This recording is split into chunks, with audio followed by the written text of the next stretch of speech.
Hello everyone, I am Canadian Can here, and I thought I would shoot a little video. I'm seeing a lot of newcomers to the maple syrup hobby, and they usually go with buckets and taps because they look at all the expensive tools it takes to run lines.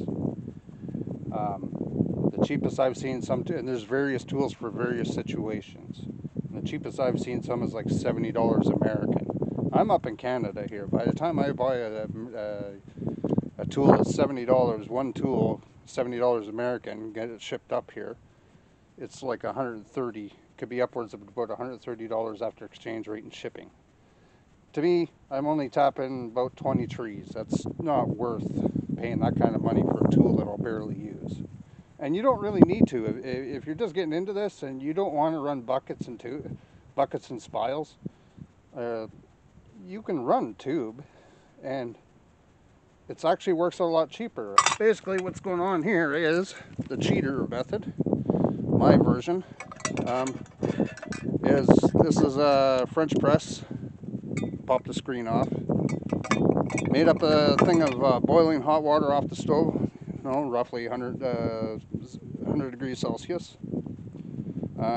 Put into room temperature care. So by the time I get down here, this thing is around between 60 and 70 degrees Celsius. So all you got to do is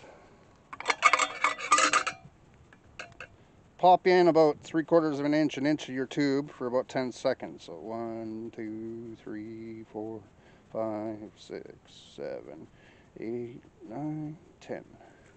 There we go.